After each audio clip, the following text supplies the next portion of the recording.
इन योजनाओं से क्या मिलेगा किसान को? एमएसपी दो। पहला इनका जो अध्यादेश है उसके अंदर क्या होगा, इन्होंने खुली छूट दे दी।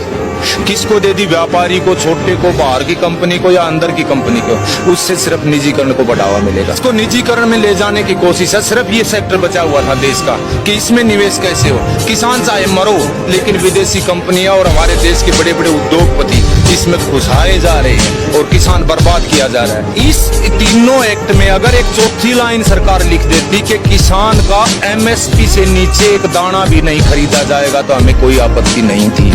लेकिन एमएसपी शब्द को इन्होंने छुआ ही नहीं। तो जैसे सब्सिडीज दे रही है सरकार, हमें सब्सिडी नहीं चाहिए, हमें फसल का रेट चाहिए। हमें कर्ज की बात करें, कर्ज नहीं चाहिए, फसल का रेट दे दो। हमें कर्ज लेने की जरूरत क्या पड़ेगी? सरकार, हमें अनुदान की जरूरत नहीं है, हमें हमारी फसलों के रेट दे दो। हम खुद इतने समर्थ हैं, देश को हम और भी ज्यादा भर देंगे, समर्थ बना देंगे। पूरा चीन का युद्ध लड़ रहे हैं बॉर्डर पर सारी मीडिया, वहां से थोड़ी फुर्सत मिली। हॉस्पिटल जिसमें अमिताभ बच्चन थे, नानावटी, उधर जा खड़े हुए।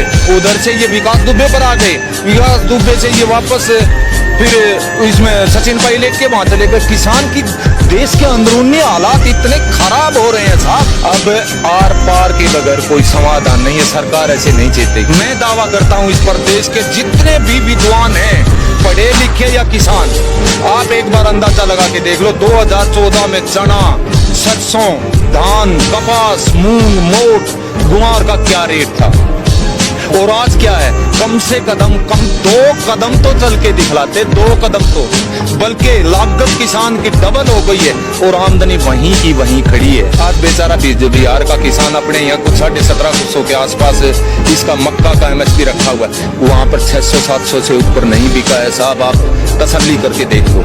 धान वहां पर 1200 से ऊपर नहीं बिका है, आप तसल्ली करके देख लो। वन नेशन वन मार्केट, मैं मेरे तोशाम का 5 किलोमीटर है, मैं मेरे वन नेशन वन मार्केट का मत करूंगा क्या? मैं आज तक मेरे डिस्ट्रिक्ट भिवानी से एक दाना नहीं लेके गया हूँ किसी चीज का।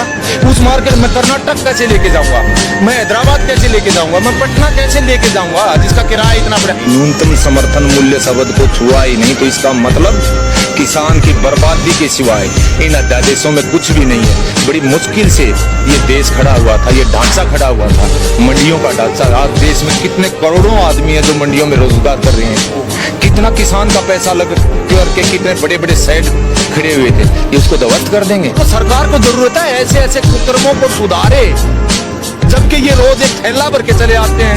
अब तो डर लगने लगा है देश की जनता को। कई बाथरूम में से कोई नेता मंत्री ना निकला और आते ही कोई योजना लॉन्च ना कर दे। हम सिर्फ चीन और पाकिस्तान की लड़ाई नहीं, अंदर से देश टूट गया तो पाकिस्तान और चीन हमें तो गुलाम रहना है, इनके हैं, फिर वो कर लेंगे। फर्क क्या पड़ेगा? अंदर से मजबूत करो देश को, और किसान के बगैर मजबूत कोई नहीं कर सकता, कोई नहीं कर सकता।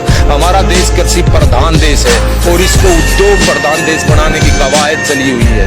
WTO का प्रेशर हो या किसी बड़े बड़े अंबानी अदानियों का प्रेशर हो, बेचा जा रहा है किसान को। आज भी किसान को नहीं जागी तो भावी पीढ़ियां धिक्कारेंगी।